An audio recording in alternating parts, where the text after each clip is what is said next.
Olá, pessoal! Estão preparados para mais uma aula de espanhol? Pois é, hoje a gente vai fazer uma preparação para a gente fazer um simulado. Lembrando que simulado não é teste, tá? Simulado é uma espécie de exercício que também não tem nota, mas que vai simular como se fosse um teste, que vai trabalhar de uma forma que prepare vocês para o teste.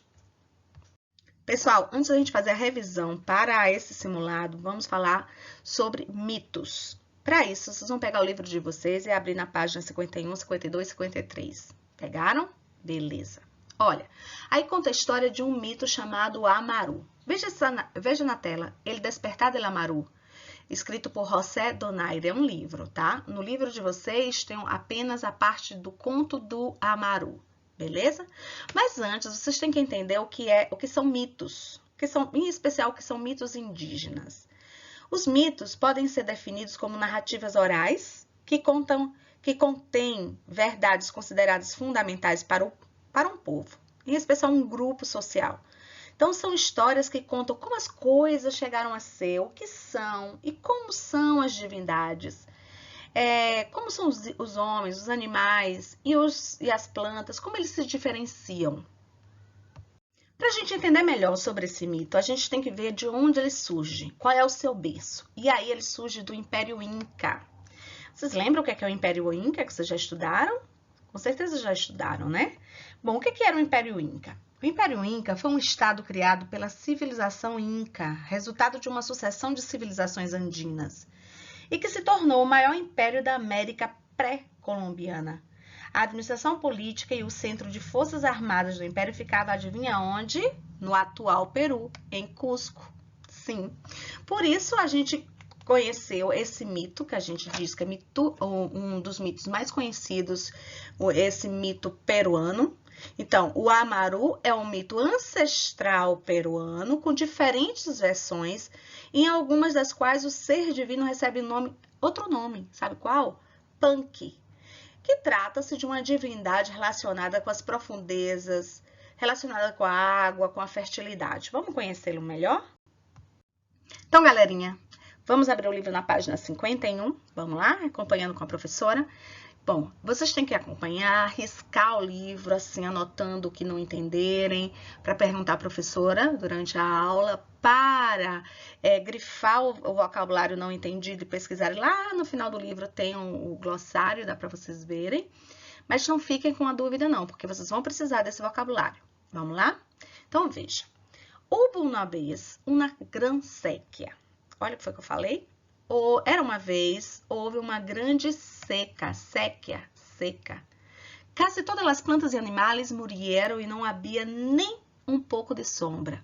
Quase todas as plantas e animais morreram. Gente, não havia nem um pouquinho de sombra. Hasta el cantú, que floresce en la aridez, sintió que suas flores se morriam. Então, houve um tempo em que uma grande seca se abateu sobre a terra. E como parecia que tudo estava condenado a desaparecer, não sobrou nada, nadica de nada. Nem mesmo vestígios de rebelde capim que cresce nos planaltos andinos. Pereceram plantas, pereceram ervas de colinas, baixadas, até os líquens, até os musgos que nascem nas plantas se extinguiram sob o sol implacável. Os campos rachavam, sedentos, e no leito dos antigos rios e açudes abriam-se fendas e estendiam-se planícies poeirentas. As pedras, gente, ficavam em brasa, sem árvores que lhe dessem sombra. E sobre a terra parda, de cascalhos, pequenos e cortantes, o vento assobiava. Mesmo o canto, eu já expliquei para vocês o que é o canto, que a gente já falou no slide anterior? Esqueci, né? O canto é a única flor que resiste e floresce na aridez e na estiagem.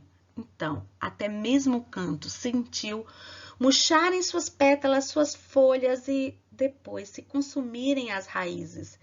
Dele só restava um ramo, com um botão intacto que pouco a pouco brotou entre os talos retorcidos.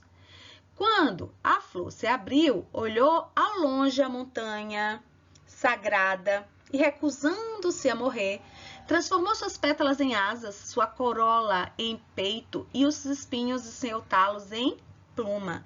Do estame amarelo, azul, vermelho, surgiu a fina cabeça de um beija-flor. Eu já disse a vocês que esse pássaro aqui, que eles chamam de colibri, tá vendo? Acompanhem com a professora, é nada mais, nada menos do que o beija-flor que vocês conhecem. Isso. Então, ele disse aqui, ó, el último capullo del canto, ou seja, a última pétala daquela flor que eu já expliquei para vocês, né, o canto, transformou suas pétalas em asas e converteu-se em um colibri. O beija-flor voou e já exausto, pousou no cume, congelado pelo vento. Com o coração sangrando e com um pouco de ar que lhe restava, suplicou, cantando ao monte: Pai, Huaytapallana, nós te adoramos e te suplicamos que nos escutes, porque nas tuas entranhas fomos gerados. Tem piedade da terra, salva-nos da seca.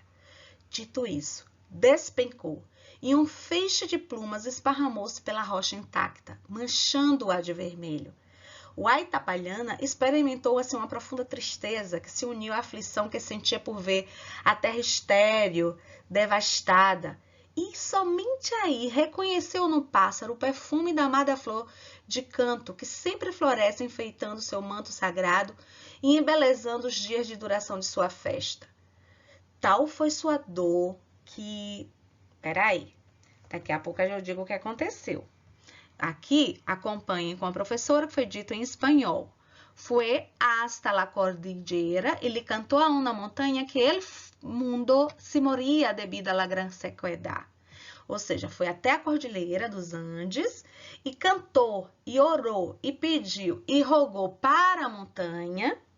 E aí eles veem a montanha como uma divindade, né? Com poder, que o mundo se morria devido à grande seca. E ele, colibri, ou seja, o beija-flor, sedento, cansado, esgotado, o que aconteceu com ele? Ele caiu lá do céu, já totalmente cansado, esgotado, sedento, como eu acabei de falar, e morreu. Só que caiu do cume não foi o colibri. O que foi que caiu do cume? A flor. Como é que chama essa flor? Canto. Gente, a montanha ficou tão triste, e tal foi sua dor, e tão profundas as batidas do seu coração, que ela chorou.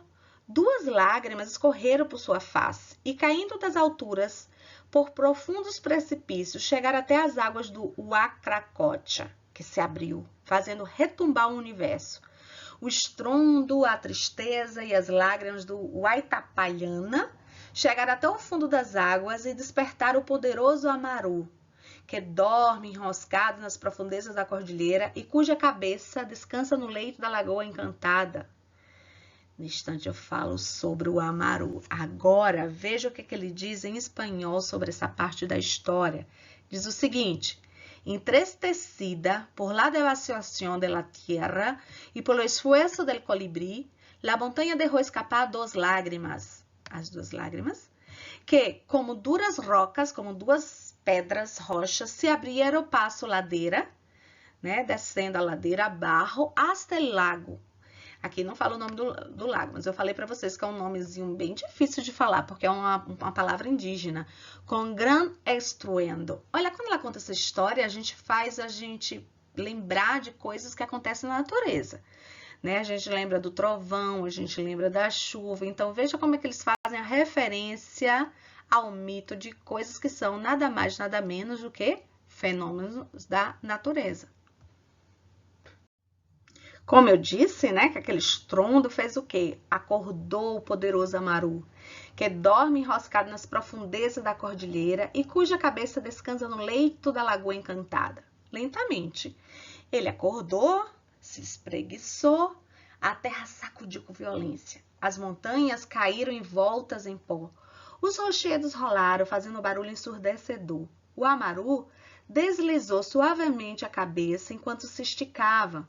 A princípio, só se percebeu um leve tremor na superfície da lagoa. Depois, uma oscilação nas margens translúcidas e logo um barulho que estremeceu o granito, levantando-se em seguida uma turbulência de espumas de águas agitadas.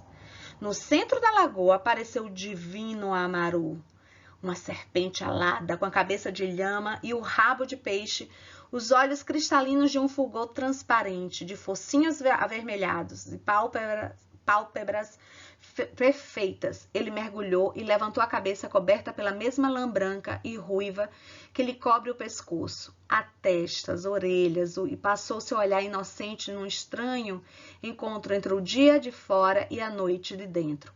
Com movimentos sinuosos, suspendeu-se no ar, ondulando estrondosamente seu corpo inviolável.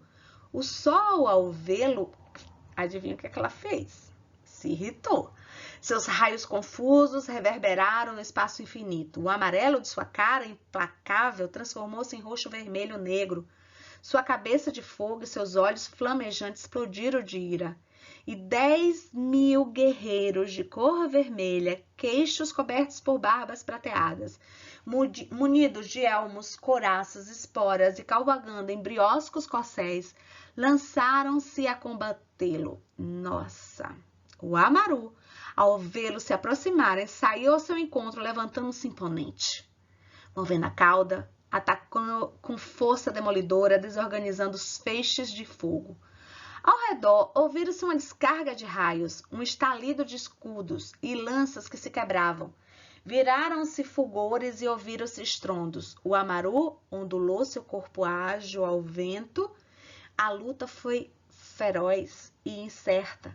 Do focinho agitado do Amaru começou a se desprender uma névoa que se enroscou nos cumes da montanha e se espalhou entre os penhascos. Do movimento de suas asas precipitaram-se a chuva, que foram caindo gota a gota e depois em torrentes. De sua cauda de peixe desprendeu-se o granizo em bolas redondas e transparentes, que ao cair escorregavam pelas encostas.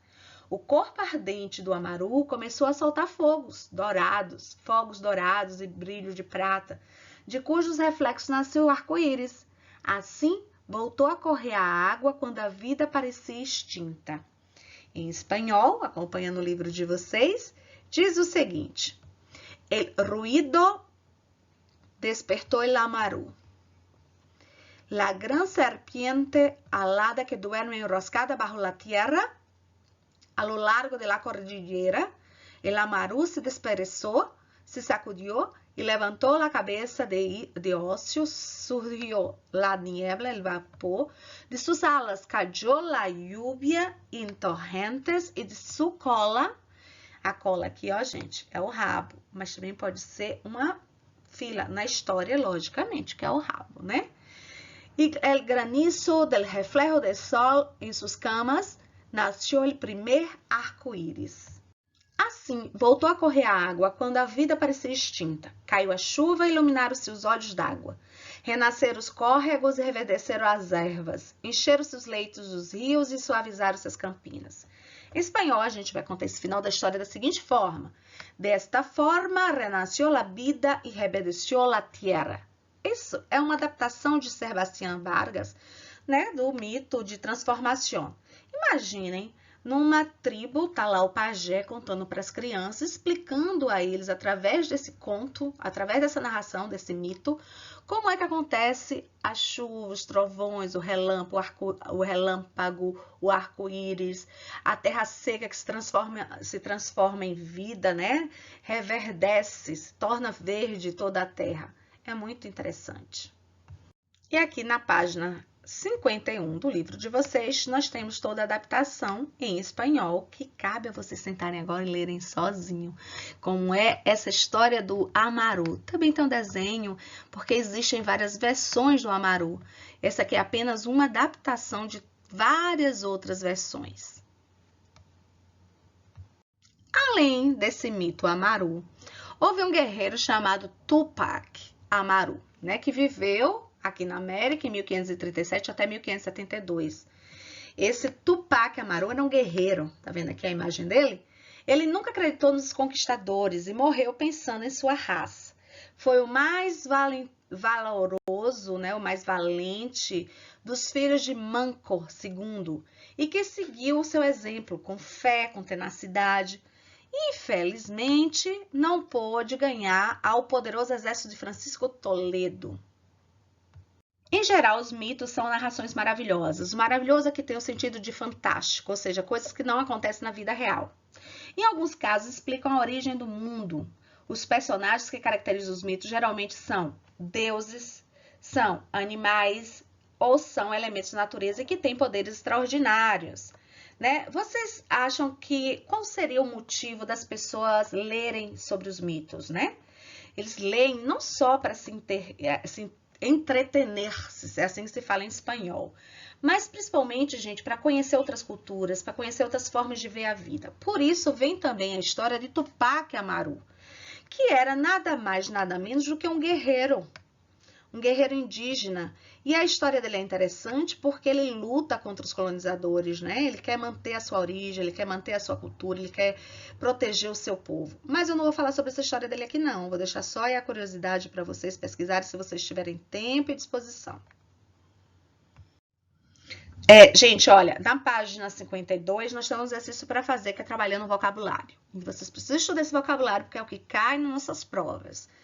E as palavras em especial, nós temos sequia, que significa seca, hasta, que significa até, capullo, lembra que a gente falou del cantu, que é aquela flor, né, resistente, é botão, colibri é beija-flor, passo, caminho, se despereçou, se espreguiçou, hocico é o focinho, niebla, névoa, cola, rabo.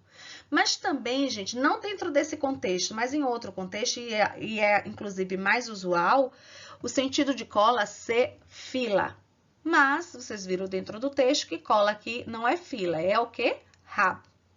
Peixe, peixe. Eu quero chamar atenção também para isso, porque quando você fala peixe, você está falando peixe no sentido dele estar vivo. O peixe vivo é chamado peixe. Porém, se for comida, você chegar no restaurante, você não pode pedir, eu quero um peixe para comer. Não, não pode. Você vai ter que falar pescado. Então, resumindo, peixe é o peixe vivo. Para comer, você pede pescado e não peixe. Os personagens que geralmente caracterizam os mitos, gente, preste atenção que isso aqui é o eixo de tudo, são os deuses, são os animais e são os elementos da natureza. Em espanhol a gente fala dioses, animales, elementos de la naturaleza. Que mito é esse aqui? Vamos lá, quem lembra o nome dele? Amaru. Como é que ele é? Ele é uma cobra, tem a cabeça de uma ilhama, tem asas, é bem interessante. Onde é que ele vive? Lá no leito do rio, escondido, dormindo. Para que servem os mitos? Por que as pessoas se interessam tanto pelos mitos? Olha, mais uma vez aparece aqui uma outra versão, né, do Amaru, mas todos eles mantêm as suas mesmas características. Asas, a cabeça da lhama, o corpo de cobra, enfim. Então, ele serve para entretener-se e conhecer outras culturas e formas de ver a vida.